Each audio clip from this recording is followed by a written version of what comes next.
श्री कर्दम जी।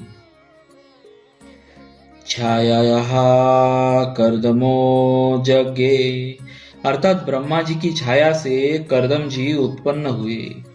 जब ब्रह्मा जी ने प्रजापति कर्दम को सृष्टि विस्तार की आज्ञा दी तो उन्होंने सर्वप्रथम स्वरूपानुरूप धर्मपत्नी की प्राप्ति के लिए सरस्वती नदी के तट पर बिंदु सरोवर तीर्थ में 10,000 वर्षों तक तपस्या के द्वारा शरणागत वरदायक श्रीहरि की आराधना की।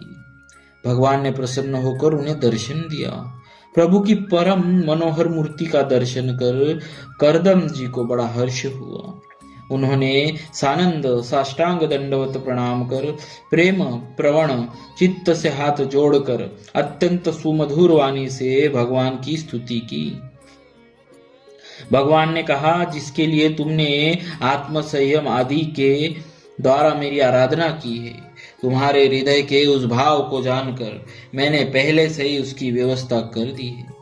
परम यशस्वी सार्वभौम सम्राट महामानव मनु परसो अपनी धर्मशिला भार्या शत्रुपा के साथ अपनी रूप यौवन शीला और सद्गुण संपन्न कमल लोचना कन्या को लेकर आएंगे। प्रजापति, वह सर्वथा आपके स्वरूपानुरूप है। मनुजी वह कन्या आपको अर्पण करेंगे। उससे सृष्टि का विस्तार करने वाली 9 कन्याएं होंगी तथा सांख्य शास्त्र का प्रचार करने के लिए मैं भी अपने अंश कला से आपके वीर्य का आश्रय लेकर आपकी पत्नी देवहूति के गर्भ से अवतीर्ण होऊंगा। यह कहकर भगवान अंतर्धान हो गए। इधर मनुजी भी महारानी शत्रुपा के साथ सुवर्ण जटित रथ पर सवार होकर तथा परम साध्वी मुनि रुक्तिशीला कन्या देवहूति को भी बिठाकर भगवान के बताए संकेतानुसार निश्चित समय पर शांति परायण महर्षि कर्दम के आश्रम पर पहुंचे। अग्निहोत्र से निवृत्त परम तेजस्वी मुनि श्रेष्ठ कर्दम को मनुजी ने प्रणाम किया। कर्दम जी ने आशीर्वाद देते हुए यथोचित आतिथ्य सत्कार किया और आगमन का कारण पूछा। मनु जी ने अत्यंत विनम्रता पूर्वक निवेदन किया, यह मेरी कन्या है जो प्रियव्रत और उत्तानपाद की बहन है। स्वभाव से ही राजसुख भोगों से विरक्त है, अवस्थाशील और गुण आदि में अपने योग्य पति पाने की इच्छा रखती है। जब से इसने नारद जी के मुख से आपके शील विद्या रूप और गुणों का वर्णन सुना है, तभी से आपको अपना पति बनाने का निश्चय कर चुकी है। द्विजवर, मैं बड़ी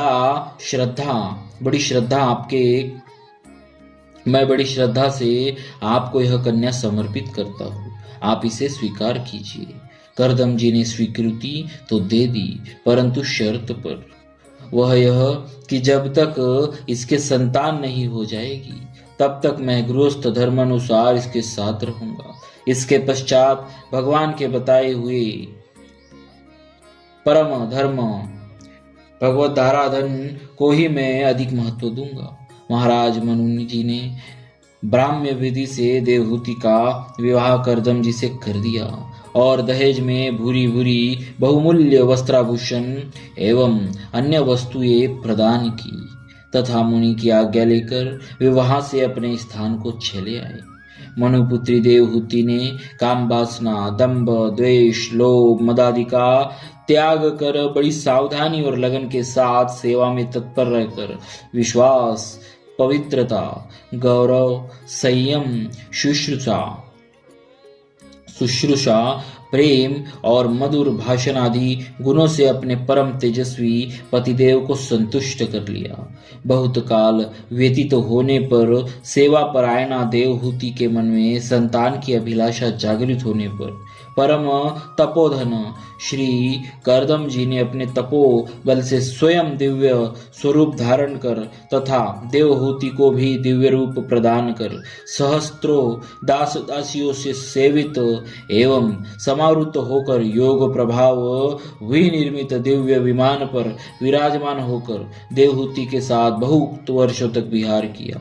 तत्पश्चात देवहूति को संतान प्राप्ति के लिए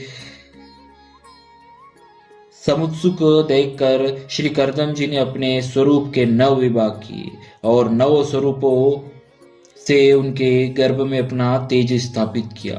इससे देवहूति के 9 कन्याएं पैदा हुई। श्री कर्दम जी अपनी पूर्व प्रतिज्ञा के अनुसार संन्यास ग्रहण करने को समुद्यत हुए। पतिदेव के हार्दिक अभिप्राय को जानकर देवहूति ने बड़ी विनम्रता पूर्वक कन्याओं को योग्य वरों के हाथों में सौंपने तथा वन चले जाने पर अपने आधार के लिए पुत्र की प्रार्थना की। तब कृपालु मुनि कर्दम को भगवान विष्णु का वह कथन याद हो आया जिसमें कि उन्होंने स्वयं का मुनिपुत्र होने का संकेत किया था। श्री कर्दम जी ने देवहूति को आश्वासन दिया, प्रिय अधीर न हो, तुम्हारे गर्भ में अविनाशी भगवान विष्णु शीघ्र ही पधारेंगे।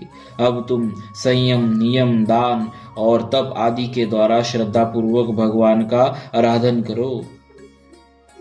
पतिवचन विश्वासिनी देवहूति प्राणपण से भगवद आराधन में लग गई। इधर कर्दम जी ने श्री ब्रह्मा जी के आदेशानुसार अपनी कला नाम की कन्या मरीचि को, अनुसुया अत्रि को, श्रद्धा अंगिरा जी को, हविर्भु पुलस्त्य जी को, गति पुलह जी को, क्रिया क्रतु जी को, ख्याति भृगु जी को, अरुंधति वशिष्ठ जी को और शांति अथर्वा जी को समर्पित की।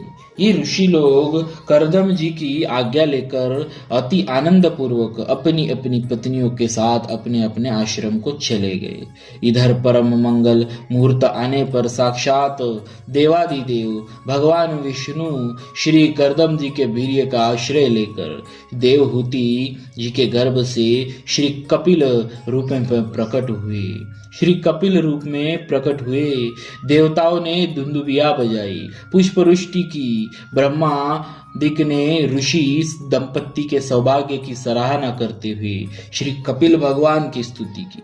श्री कर्दम जी ने पुनः पूर्व प्रतिज्ञा का स्मरण कर श्री कपिल भगवान की आज्ञा लेकर उनकी परिक्रमा की और प्रसन्नता पूर्वक वन को चले गए। वहां परम भक्ति भाव के द्वारा सर्वांतर्यामी सर्वज्ञ श्री वासुदेव में चित्त लगाकर उन्होंने परम पद प्राप्त कर लिया।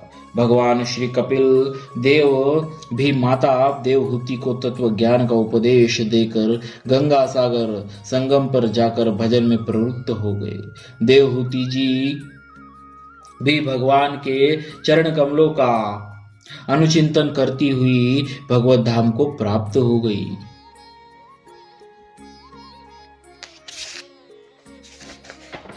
बोलिए श्री कर्दम जी महाराज की जय। भक्तवत्सल भगवान की